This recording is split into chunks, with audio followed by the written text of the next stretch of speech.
Today's topic is about mobility. Mobility, to my mind, is a necessity for any socio-economic change. If you look at the word global economy, it was made possible only because of the mobility. Today we have consumers in one continent and we have producers in other continent. What makes it possible? It's the mobility. Whether it is the air travel, shipping travel, road, surface transportation, railway, etc. It's all mobility that is getting into a global economy. But it is also a change of social structure of the economy, of a society. Back in 1990s, it was a big deal to stay away from the parents and go and stay, let's say for example, Bangalore or Pune.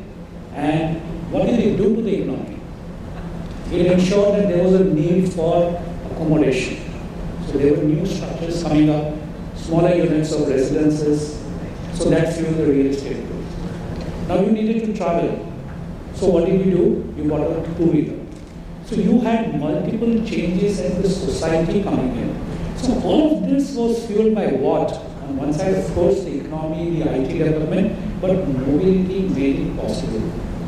Now, while the world has become one and has become really fast, look at the cities. The cities are slowed down. I'll give you an example. Back in 1960s, my father used to tell me that every Saturday they would just drive down to the Bujwala for a pan, 20 minutes, which is in Worli, so Bridge Candy to be very precise, and 20 minutes from Villepale to Bridge Candy. Can you ever imagine this happening in Mumbai today? I mean, Parla East to West would probably take you 45 minutes. So mobility has actually slowed down the cities, rather the lack of it. Today, while we cover safety, security and speed, I would put speed in two contexts. One, of course, is the speed of the mobility itself, but also the speed of implementation of the project. Today, Mumbai is actually looking at a speedier implementation. While it has effect on our social life, it also impacts the cost, which means that affordability also becomes a challenge. So speed of implementation is as important as the speed of the vehicle itself. So let me not take more time, and let's get on to the questions. And I would encourage my panelists to please share your experiences, your thoughts, and we would probably take about 7 minutes per question, and we could go around 2 rounds, and then we can throw the audience open for questions. Let me first come to you, Colonel Mukherjee. Bombay is a very typical structure in this country. It's a vertical island. So back in 1853, when the British did the Victoria Terminus, or today's CST to Thane, the second 2 lines which developed were the Harbour Line and the Western Line. So you had 3 lines within the city going from the north to the south. But the city expanded back in 1980s onwards, and we had the horizontal expansion, the east to west expansion of the city, and that became a nightmare. Going from, let's say, at the corner of Borivali, for example, Gorai, to Borivali station could take you anything upwards of 45 minutes, 15 minutes, 60 minutes, and became a nightmare. East to west connectivity. If I am on the eastern side, coming to the west, major challenge in life.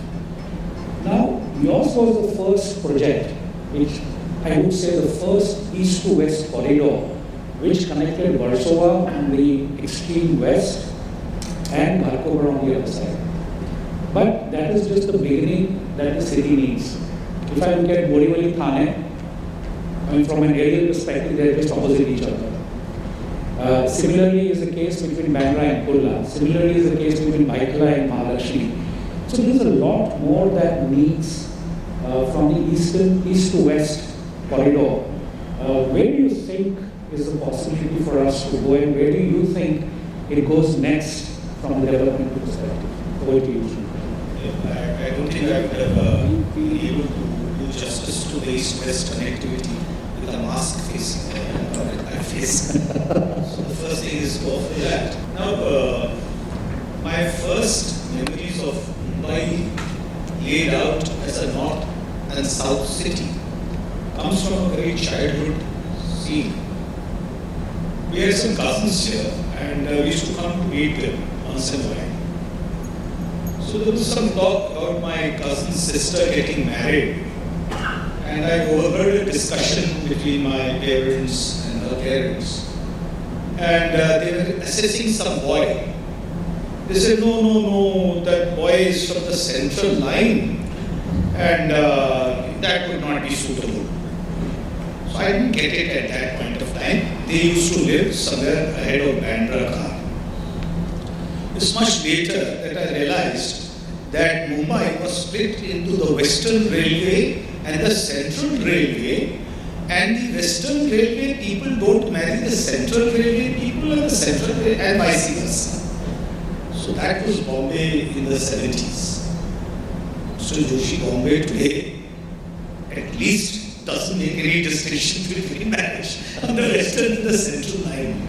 So lots have improved. There has been tremendous amount of work in the East-West connectivity.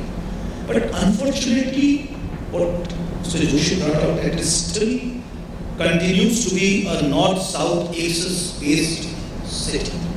And that is a great misfortune. Let me tell you how. It was while constructing and operating this line 1, we realized how the value of this entire corridor was gradually unlocked. You would have remembered crossing this road somewhere in 2008-9, and you would have seen, broken down factories all along this Mathura road. You would have seen broken down factories which have been their products have been hijacked by China, and there are broken down buildings. You go now from Kanakia to Times Square, the entire road has been inhabited by service industry, IT-based in IT-enabled services, fintech services. So it's helped the city unlock the value along this corridor. What it does to people is another question. There is a person who works with us who comes from somewhere ahead of Dombivli, and she used to earlier change at Titagarh, take a train, come to Andheri, and then take a three-wheeler to the office. What this single line has done has shaved off 1 hour plus from her time.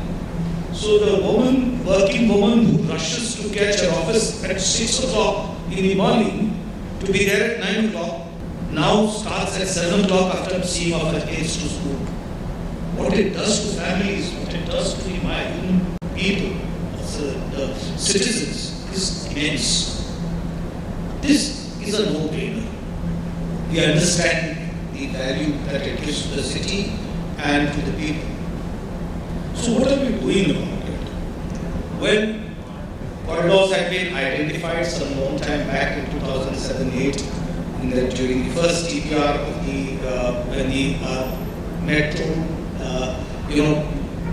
our mega plan was created.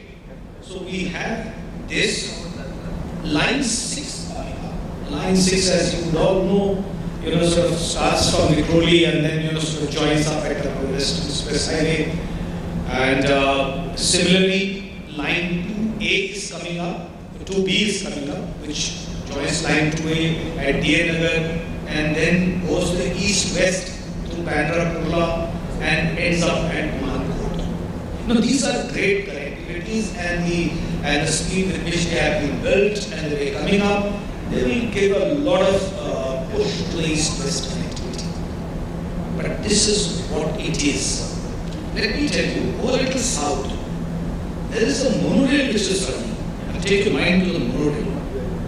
Now there are 2 brakes which are running up and down, and supposedly that area, that Vadala to Mahalakshmi has been covered by a east-west express.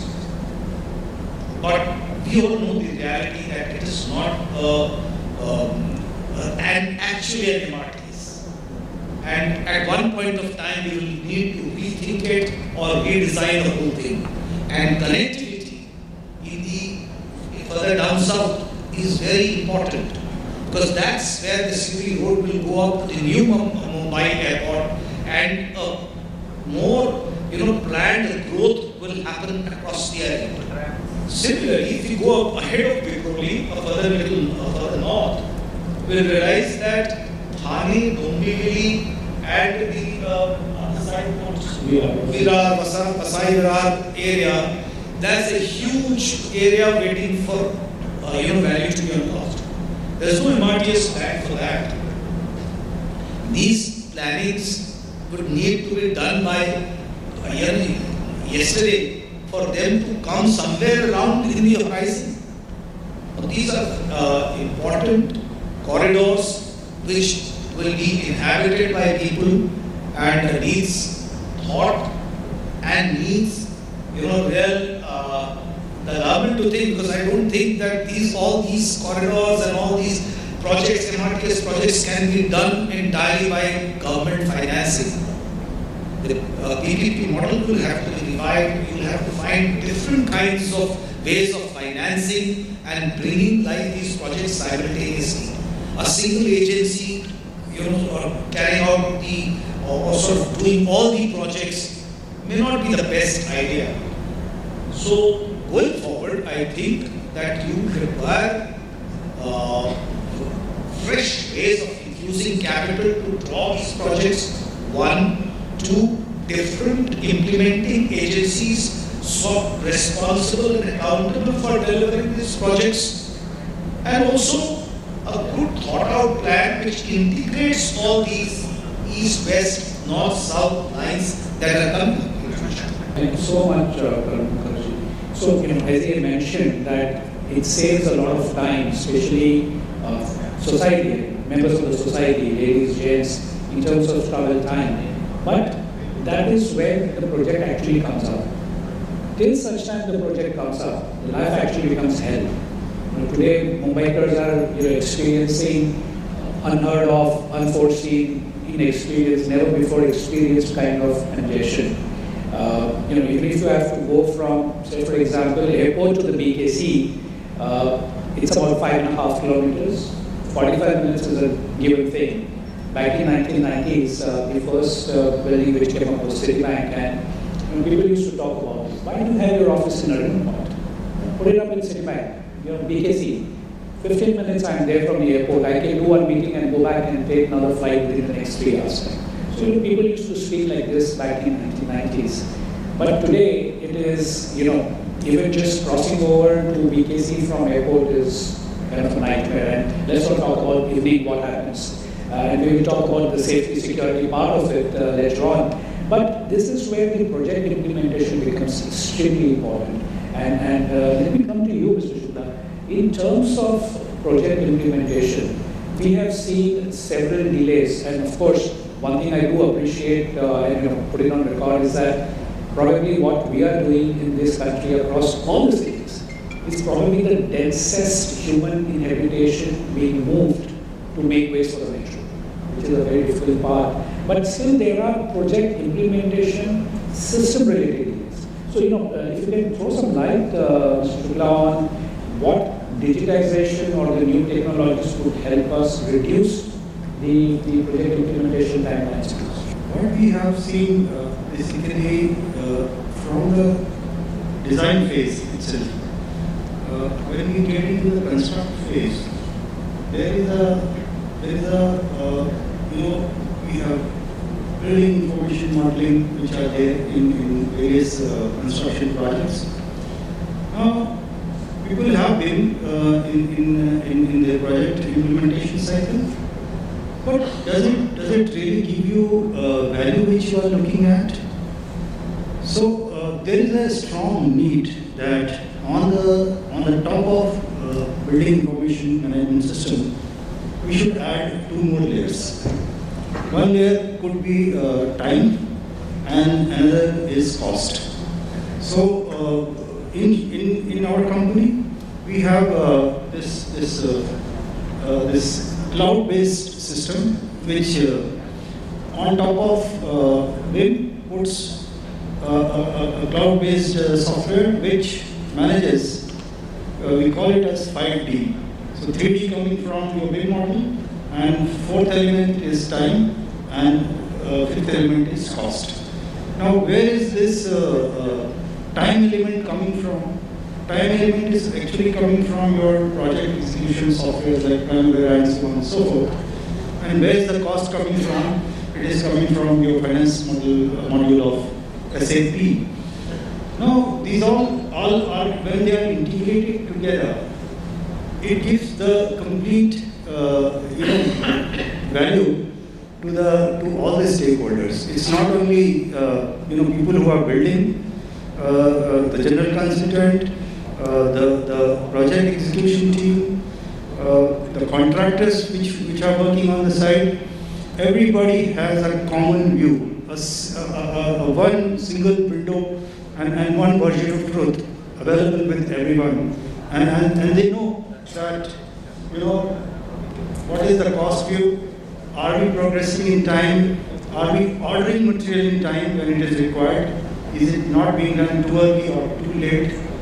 Similarly, I'm able to derive the complete bill of quantity for the project. If I have to do any modification in the project, what it will cost for a change of plan in the construction? What will be the cost of shutdown? If I have to put more manpower inside, will I get it done project in time? So this complete visibility at all the levels. Similarly, drawing approvals. Sometimes it becomes a nightmare. Drawings traveling from contractor to the general consultant and then getting approved and going back. Can we not do it online? Can everybody have the same view at all times? So I think technology today has enabled it, and we have this. We heard Mike saying that handing over from the what do you call it, build phase to the operate phase. How do I give a digital handover to the people who are going to use it? And I was having a word with Mr. Bhatt in the morning, and he was also discussing the same thing, that in MMRC they're trying to build up a digital easy handover to the maintenance team, because we do not want it to be people driven, we want it to be system driven. So that's the digital converge which we are talking about. Whatever we build it according to the drawings, and when we hand it over to the people, they know that they have the full view of the various subsystems which are working inside a metro environment. So it's very important. That is where companies like us, they come into play, and they integrate these individual systems so that you have digitization coming in and making the life easier for the people who are going to operate it. So thank you so much. So bringing in the fifth element, or rather the fourth and the fifth element of cost efficiency and the time efficiency. And of course, there's a very important point which you mentioned is about managing the inventory. And that's something, Mr. Bhatt, I will definitely come to you. But before that, just picking on and continuing on this way of implementation, let me come to you, Mr. Gurbani. You've been able to complete Nagpur Metro, a very, very quick time frame. And that's been a very successful model. I would like you to elaborate, let's say, the key factors, let's say 3 key factors that helped you complete this in a time frame that was let's say, record. About Nagpur Metro, we started, the physical work was started around, you can say, late 2015. Nagpur Metro total project route kilometer is around 38 kilometers, more than 38, and 38 stations. Till now, we have completed more than 26 kilometers, and 24 stations are commissioned. And the balance 12 kilometer section we are commissioning mostly next month. Target is December 21 only. So, and this journey has been very quick, what I've been understanding from our people here. The first 5 kilometers was the priority section. We had an aggregate section starting from the Mihan depot, and that the actual physical completion took only 27 months. That was basically sort of record that time we were discussing. And the first 25 kilometers, 25 route kilometers we could complete right from starting the piling work. It took 50 months. So it was a speed of around 1 route kilometer viaduct in 2 months time. That we completed around 2 years back. After that around 1-2 kilometers have been added. So now the whole section and the whole phase 1 costing around 8,600 kilometers will be completing in next month's time, around December. All this has been possible due to very close planning and implementation works. Our Honorable MD Sir's visionary leadership, motivation and guidance at site and very close monitoring has we have been able to achieve this. 3 elements, if you are asking me, I can divide it into 3 parts like this. First part can be the preliminary works. The preliminary works like geotechnical investigations, surveys, all these things were done in very quick time. We knew when the DPR was being sanctioned, we had the agencies in place, so geotech works were done, surveying was done, and the design was put into place. DDCs were put into place so that our design should be ready once the execution comes up. And simultaneously, when this was going on, this can be the first part of preliminary works. The second part can be the most important, which requires very close coordination and liaising with the state governments and the municipal corporations, was the land acquisition and the shifting of utilities. This is the major, when you are working in the cities, the shifting of utilities is a very major role and which takes a lot of time. So Nagpur Metro, what Nagpur Metro has successfully done, I can very much tell that this was done simultaneously. We utility part, shifting of water supply lines, which were defunct also. Many people, there are very old lines which even corporation people may not be knowing that the line is existing at this place. And the sewerage lines, the electrical cables basically, that is a very underground cables is a very important part and is critical also. Damaging of the cables results into supply disruptions. That is very important to take care. And also the overhead wires, the electric poles which are coming in the alignment, are very near to the alignment, they have to be shifted. So this work was simultaneously undertaken with the preliminary works, which helped to reduce the overall time for execution. And then once the contractors came into execution really started, then it was basically drawings and designs are quickly in place and work would be started. Then what the contractors basically needed, the drawings and all are ready, and then the very close coordination with the design parts and the very systems departments. What are the requirements so that we are civil infrastructure should be ready in time, that system should not wait for much, should not be much waiting for them to start their works. And then if the contractors are having any issues, they are taken care of very in time. Their variations, claims, they were taken care in quick time and with close coordination with various departments. I think that's how we could complete, and then we are hopeful that we will quickly complete the balance partners. Thank you. Thank you, Mr. Gurbani. So while first is the concept. The moment the concept is done, I think a very important point that he made is the liaising with the different statutory bodies. And we being a democratic country, we are not like China. It's very different for us to kind of ensure that all the stakeholders are taken into confidence. And that's when post this is when the whole system, the design, the execution kind of kicks in. But while all of this does kick in, we've covered, let's say, the connectivity and the speed of implementation of projects. One thing which is very important is the safety. Now, the safety of metros, or for that matter, any transportation system, is very, very important for people to have confidence, for people to actually sit into it and feel safe about it. Signaling is one such thing. Looking at, let's say, for example, cracks in tracks. So as kids, those who are staying in Mumbai would know that every Sunday, they would see a trolley running on the tracks where 3-4 guys are pushing it and a couple of engineers are kind of watching if there is a crack in the tracks. All of this may not be feasible for, let's say, metro, which is on an elevated platform, but there are technologies, there are systems available.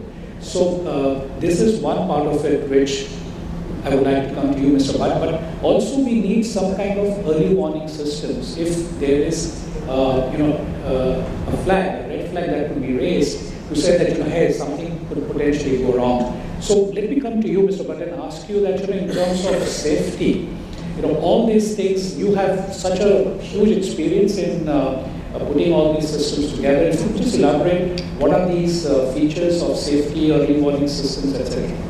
As you know, we are working right now, Mumbai Metrorail Corporation, on the 33-kilometer fully underground metro from Golaba to Bandra to Seeps, which is passing through all the 7 islands of Mumbai, which is having 26 underground stations, and about, you can say, 33 plus 33, 66 kilometers of track. The rail lengths are 18 meters, so there are about 5,000 beds if you divide them roughly. So though the technologies are there to do flash butt welding and having the proper connections of the rails, it is always a concern that if the rail joint develops a crack, what will happen? So we were, from the very beginning, from the design phase, we were working on this idea, because the up and down line are in 2 separate tunnels of 5.8 meter diameter. Rails are head hardened rails. That means the wear and tear of rails have been taken care of. You need not replace them so frequently. But if the train derails because of the crack or something goes wrong with the wheel, so finally the dynamics of any train operations depends on rail-wheel interaction. And it's the most important subject, or you can say the person who knows rail-wheel interaction knows how the train runs. So we thought of monitoring the defect of rail as well as wheel. So what we have decided is that the track monitoring system need to be implemented only on 2 coaches of 1 each of each train. That is good enough, which runs, and while running through laser, it can detect the cracks if it has started from the top of the surface. So maybe 0.5 to 1 mm of gap, that should be good enough to raise an alarm. Then you rightly said how it can be early warning. So by this much of crack getting developed, the train does not derail. But yes, there is a potential that a deterioration can lead into some complications. So once you have a system on place in train which can take the chainage at which that has happened and it transmits to the signaling system, then automatically the speed restriction gets implemented on all the trains which will be passing through that place. And you can manage with that rectification of defect in the night time when the train operations are halted for maintenance purpose. So similarly, the wheel defect, because suppose ultimately around 28 trains may be running finally. So at that time when they go back into the depot, you keep some systems on the sideways of the depot entry where the wheel defects, bogie defects can be detected, and through RFID it can be communicated to the depot controller. So which train you want to take into the maintenance line, you can take it and get rectified. So this rail-wheel interaction, if it is done properly, implemented properly, probably the pantographs also, the wear and tear of the pantographs also can be detected while the train is finally entering at the end of the day into the depot. So this is actually not a kind of showcase or showpiece kind of arrangement. This is a necessity where only 5.8 meter diameter tunnel and your train coach width is 3.2 meters. You can just imagine how much is the space left. So we are trying to take care of it, and early warning also is getting implemented. These two bogies we want to instrument it, because if one of those trains goes in maintenance, at least one train will be moving, and that should be good enough. So we are in safe hands, so to speak. This is touched every single point that could potentially be of worry. But that's the safety part of it from today's topic. I would like to now switch to security part of it and come to you, Colonel Mukherjee. This is a mass rapid transit. Just to put it in perspective, Bombay suburban trains move, let's say 25% of Australia's population every day. That's the kind of dynamics we're talking about. 25% of a country or a continent's population is moved every single day. And I mean, to my mind, I think it's one of the best systems in the world.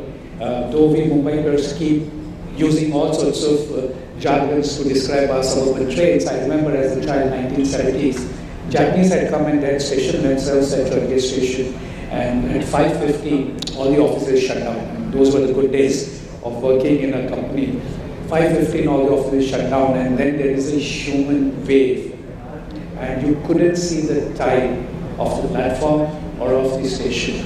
You could only see heads, skin to skin, and the Japanese kind of spent 3 days there, and they said, we think we need to learn from here. There's nothing that we can add. If you guys can manage this, I don't know what you guys can't manage. So given this is the complexity, 25% let's say of population of Australia moves every day. There's so many people. And now added complexity is the different corridors. Earlier it was very easy. You had 3 lines, Western District Harbour, you're done with it. Now you have metros, you've got monorails. So in that situation, security is something which we really need to think about. Security, whether it is surveillance system, whether it is safety of women in coaches, whether it is late night travels, etc. Typically the media loves to talk about small incident going bad, but I have traveled extensively and I can tell you some of these large cities have very, very, very unsafe metro travels. Very unsafe. India is probably very, very secure, and we love to hate our country. So let me come to you, Mukherjee. In terms of security aspects, when such a large quantity of human beings is moving around, what are the systems that are being thought of? What are the systems being developed? What are the systems being thought of being deployed at different points, whether it is suburban or metro or mono or any other transportation? You sort of disaggregate this word which is taken in one breath, safety, security. It's important to understand how they are related and how they are different. And I'm doing this to bring out a point about security for all of us to understand. So a child is safe in a mother's lap. It's a feeling of safety, it's an emotional thing. Various things makes the child safe. It feels safe. It's more about your emotional thing, it's more about the fact that there are no external threats to the child. The security aspect is looked after. The mother ensures that when she sleeps in the night, she closes the doors, windows, and things like that, so she protects it physically. And these both go hand in hand. Like sir just brought up about the various things that you do to make your commuters feel safe in traveling in a mass rapid transport system. Equal amount of things are being built and daily put into operations for securing the people. Now, there is a concept of physical security. That is, that I am protected from external threats. Almost all the MRTS have, access control, they have security traveling, they have armed guards. That's the most easy part. But a major portion of the security comes from what Mr. Joshi was saying. Does a woman traveling in the metro feel safe? maybe in the night when there is passengers. If she's standing alone in the, she's the only person, catching a train from Warsaw or some other station, does she feel safe?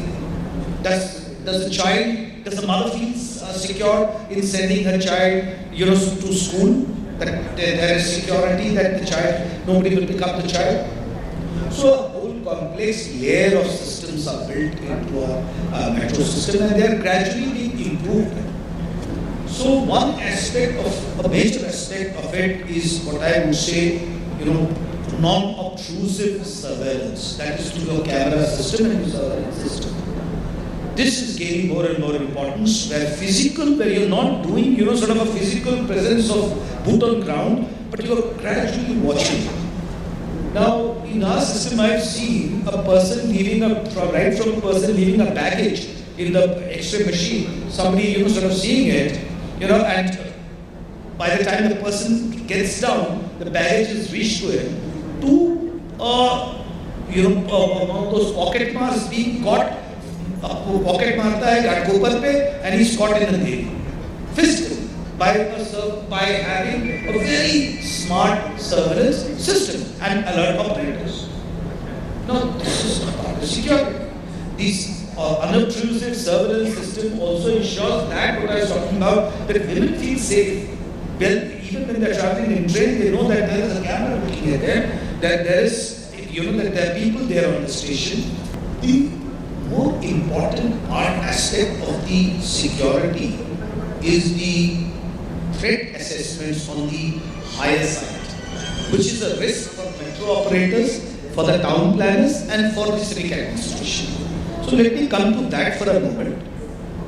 You see, the highest threat that you can have is something like a bomb blast that happened in the suburban train or in London Metro.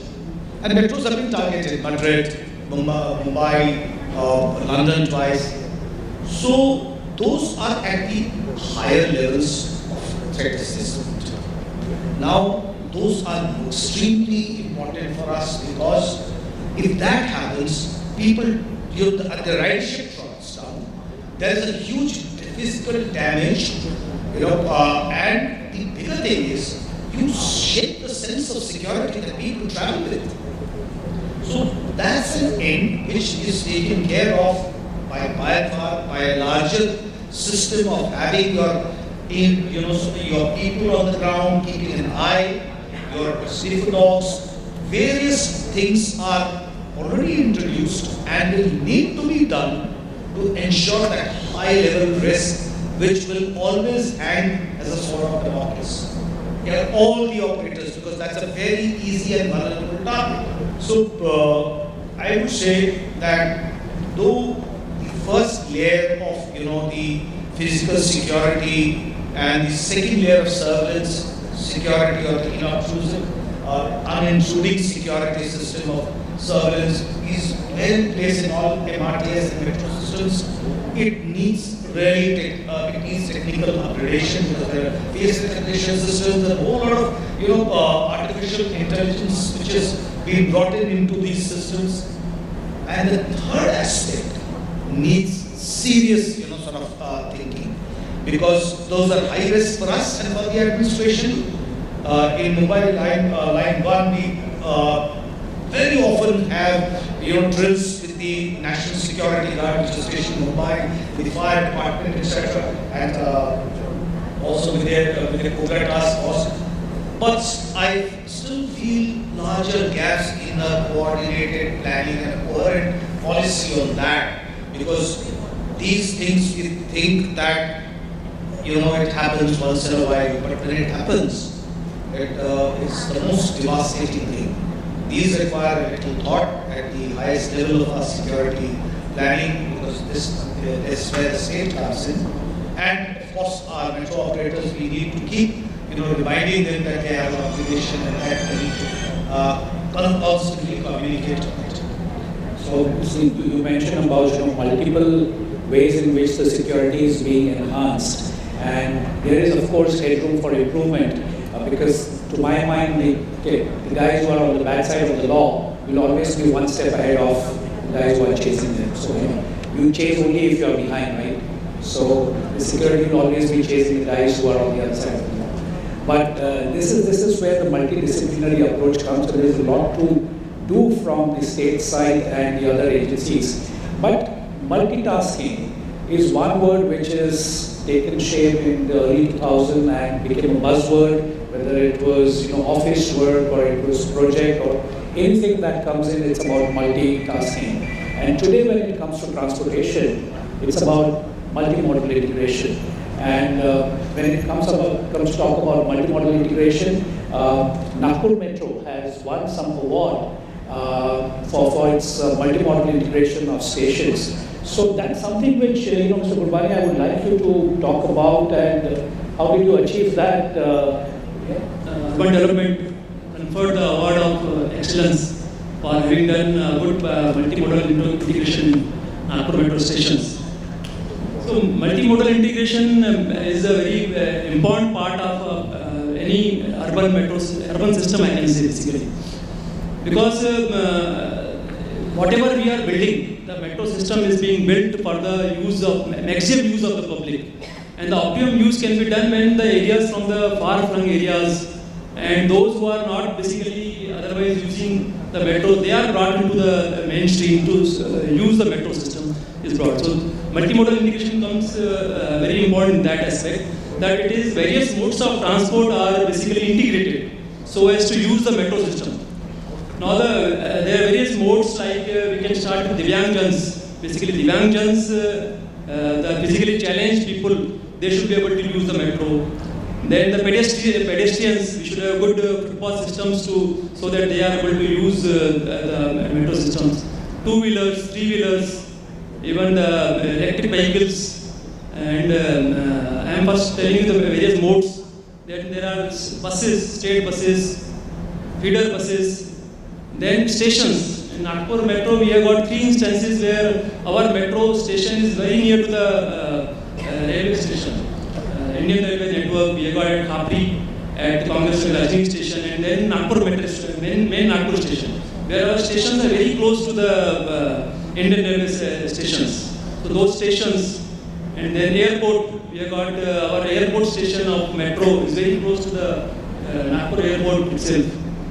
And then so all these various modes of transport, they are integrated and thought of. So basically Nagpur Metro, from the very beginning, when we started the first station, our MD sir is very critical about the details of multimodal integration must be in place and executed before the station is commissioned. It was very helpful. Now I'll tell you just a few examples. We have got a large number of MOUs with the cycles operators and the e-scooters. So a lot of cycles are being at various stations are there. Now because of COVID we had some setbacks. So now again these things are picking up. Various metros are also doing it. A person can take a cycle or a e-scooter from any station, and they are app-based, application-based. You have to subscribe to the app and all. And then you leave it at any other location, and then other persons can take it. Or even now we have started a monthly system of cycles, so that a person can take a cycle for a month. Basically, there is perhaps a subscription fees of around 500 rupees. So he can keep the cycle wherever he likes, even at his home. And then even if repairs and all, it is taken care of. He can drop at a nearby place. Similar is with these e-scooters. So when these things will come, problem is you cannot take a metro to each nook and corner of a city. It has to be a linear thing, at the most 4 reaches, meeting at a particular point as most of the places. In Nagpur also there are 4 reaches. In the central Sitapati station is there, a commercial hub where everything meets. But the other areas of basically arc of a circle, those places they had to be taken care of by integrating the various things. Now, most important thing that Nagpur Metro is doing, in addition to these cycles, e-scooters, are the feeder buses. A lot of feeder buses are being used. Those who have come to Nagpur must be knowing about Mian. It's a hub, airport hub. Basically, we have a Khapri station there, or terminal station presently. From there, we are having feeder buses to Mihan, even far-flung areas like towards Butipuri side, it's around 15 kilometers away. And feeder buses at almost 10 to 15 stations they are running, and much more are in pipeline, basically. We have, so we are trying, and we have a request from public that we want feeder buses. Because metro is the cheapest mode of transport, basically. A ticket of 5 rupees, 10 rupees, one can go from distance to distance, which is not possible to go in such a world-class sort of AC environment. So it will come with only with multimodal integration, buses. We have got an airport shuttle also. From airport to our airport station, shuttle is there to and fro, very nominal fees, and one can go there. So all these things have basically helped, and now post-pandemic, this will further enhance the ridership and help the people also at large. Thank you. So again, multimodal grouping, cycles, two-wheelers, buses, feeder buses. That's very exciting, because if I look at the structure of Mumbai, the east-west, the city actually has expanded in the east-west ways, and it's a challenge to reach the nearest station, whether it is a metro station or it is a suburban station. But we'll come to that. But the point that you made, Mr. Gurbani, was about the efficiency with which it has been done. Now, let me turn to you, Mr. Shukla, in terms of building an efficient and sustainable transportation system. What is it that we could look at from systems perspective, from technology perspective? If you could elaborate on that. What is important today is building any infrastructure project is the sustainability angle has to be thought about on day one. It has not been the case in the past, but the new projects which we are observing in the infrastructure segment and in other places as well is bringing the sustainability KPIs. So today, if you walk into any airport, first thing you see that these are the sustainability goals, and you want to be carbon neutral by this time, and so on and so forth. I want to cut down my water consumption by this much.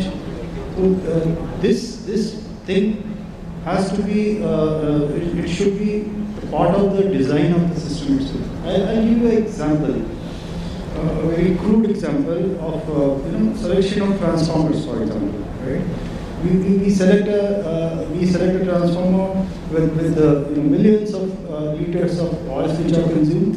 Now, how do you dispose of it? Is the process sustainable? Are you helping environment, doing it efficiently or not? A simple example is you can use Oyster oil, for example, instead of normal transformer oil. If you use Oyster oil, it's a green effect. Yeah, you can bring down your overall greenhouse gas effect by simply using, it's a vegetable oil at the end of the day, Oyster oil. Right? Another example I can give you is that of, we use a lot of SF6 gases in our switchgears, which we use, right? Now, if I can put a number, do you know that 1 kg of SF6 gas is equivalent to 2,400 kg of carbon dioxide? Is equivalent to that. In our own plant at Baroda, we were estimating that how much carbon dioxide footprint do we create by using the SF6 gas. This is millions of tons. You will not believe. Now I kind of, when I look at these numbers, I'm really believing that the leakage of SF6 gas is normal as per the standard protocol, but that's not the case. There's a lot of SF6 leakage happening unintentionally, by way of either transit damage or mishandling at the switchgear place. Lots of it happening. Now, as a important and responsible OEM, our CEO has taken a pledge at COP26 that I will cut down my carbon dioxide footprint by 40% in next 3 years' time. That's the target which I have given. Now, how do we do it? There is a SF6-free technology which is available in the market today. Can we slowly move from this one to that one? Of course, not everything can be changed overnight, But can we look at SF6 free technology? Can we look at systems which are giving you at least you are aware of it, because today the challenge is the baselining. Do I know what is my carbon footprint today? I do not. Right? So the first thing is to find out that how much carbon footprint I am having, which is mapping of all the subsystems which you are using, and then over a period of time, what are you going to do with their end of life cycle? Because you know what happens when we scrap a transformer and the way the copper is taken out of it and the weight is damaging to the environment. It's horrible. You see that process.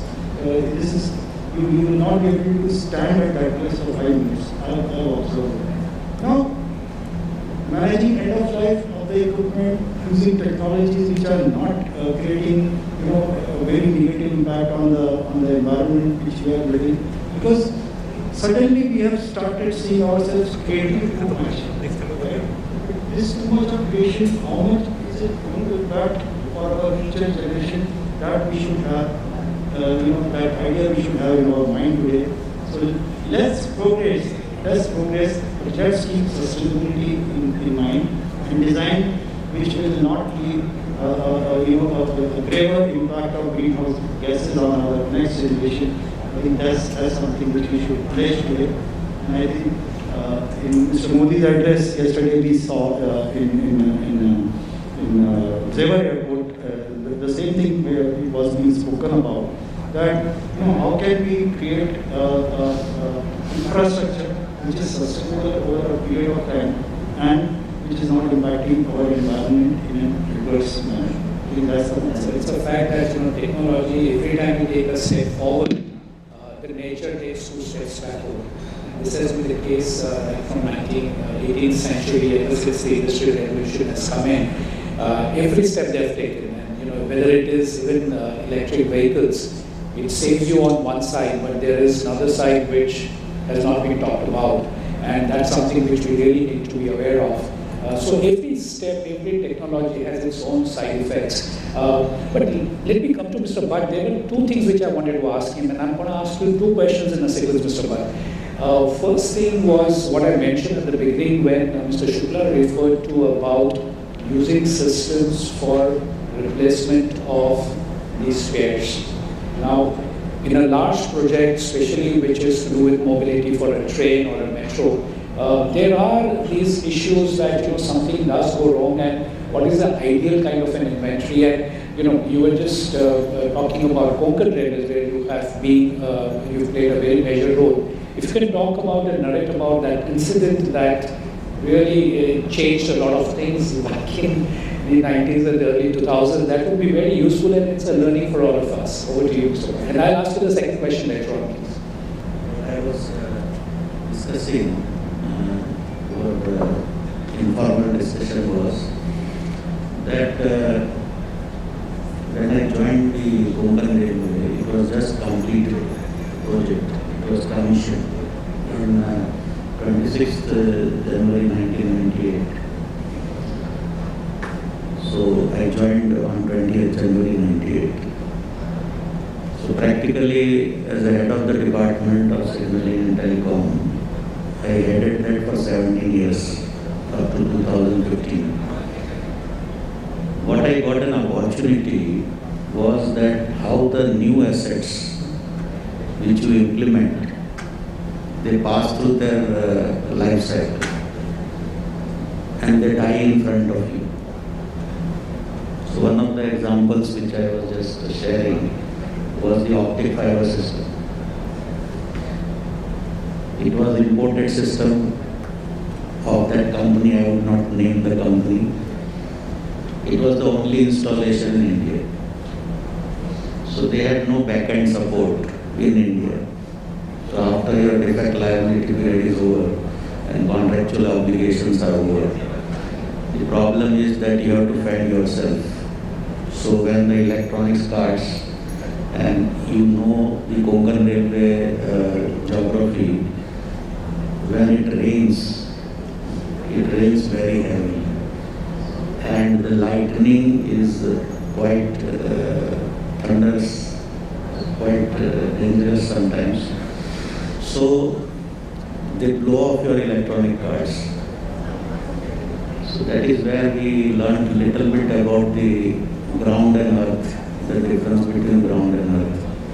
And a lot of spikes used to go and damage the cards. Now the problem is where the cards to be maintained or repair or replacement. So initially those cards were going to foreign country from where they had been imported. Later on that fellow said that sir, now that company from whom they were sourcing the cards has closed down. We tried a little bit internally, locally, from Mumbai people also, but they could not repair it because there are a lot of proprietaries in this.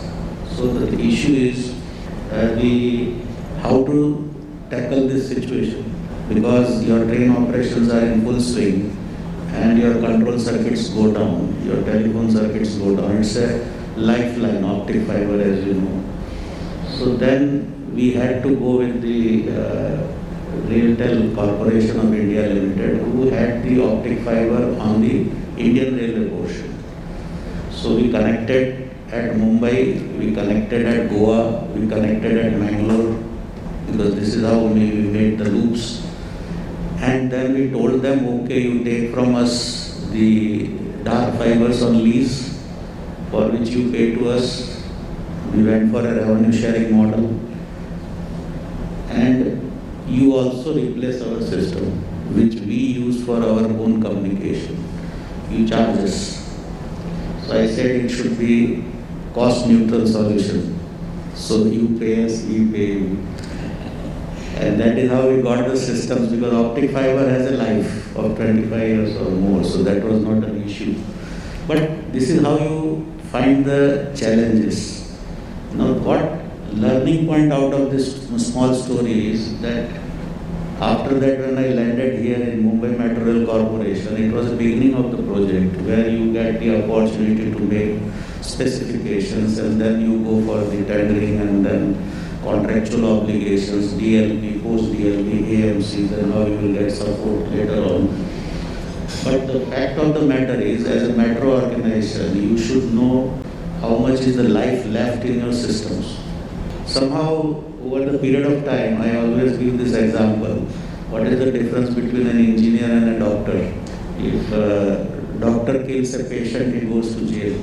But engineer is lucky.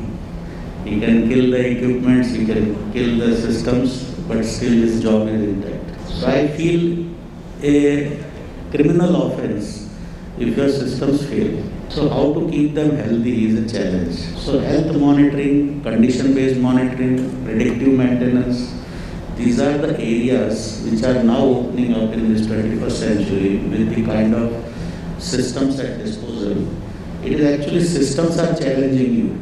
You are not capable of using them. It is other way around. So the issue is that, as rightly told, we are also closely following the Nagpur Metro, because Mr. Dixit happens to be my colleague from the railway days.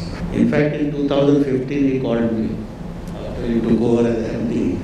That, do you know what is 5D BIM? I said, I don't have idea. He said 5D BIM nowadays is being used for airport projects and all. But in railways it is not used, in metros it is not used. And that is how it started. So we also implemented. Now we have added the sixth dimension into it. That is Common Asset Management System platform. So the Common Asset Management System platform gives you a digital platform on which you can transit the project phase into the operations and maintenance. Because what happens is, you work on the crutches of general consultants during the project phase, they disappear. The moment the project is commissioned, maybe after 2 years or within 2 years' time, because they have to just fulfill the contractual obligations. But then the people change. The construction people disappear to another construction project. So where do we actually gear up for the operations and maintenance? So best thing is you hand over everything on the digital platform itself.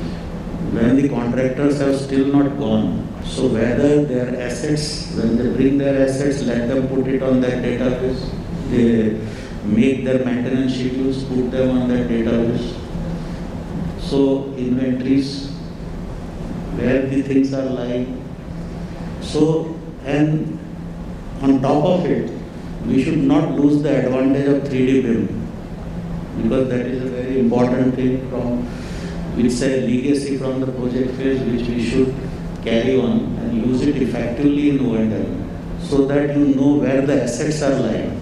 So you link with your database and you see that you click and you go to that room where that asset is lying. That helps you in planning, because ours is the underground metro, the space is the biggest constraint. I look at my stations like a submarine who cannot move. It's a very tightly coupled system. So 3D BIM has helped a lot. In fact, the clashes between the different systems contractors, when they put their overlap the system over the system with the civil drawings, it helps a lot when they start working in the underground. And later on, we don't lose that thing, because what Mr. Dixit asked at that time, that you have come out of the Konkan Railway, where are the drawings of bridges and tunnels? I said, that is in blueprint. Where are those blueprints? In trunks. So he said, that means the expertise which you are gaining in your project phase, because of which your organization is known to get the future projects, you lose them. So fantastic, but I think what we're talking about is that during an adventure activity, you would always ask the person, you train, are you trained enough to, make me do the adventure activity? And say, yeah, of course, I'm trained to get it done. How about rescue? And that's where, there's a different certification required. That it's good to complete an adventure activity, but should something go wrong, is your instructor capable enough to rescue you? And that's something which we generally forget, that, this guy has a... So very excellent point made by Mr. Bhatt, that, there's a lot more that goes back end than we can ever imagine. Unfortunately, sir, I've just got a signal that we need to wind this up. Maybe I can ask you on the sides my question. But thank you so much, every panelist here, and it's been very exciting to learn several aspects of all the 3 S's that we talked about: safety, security, and speed. Speed not only of just the vehicles or the mobility instrument, but also of the project implementation. So thank you very much, everyone.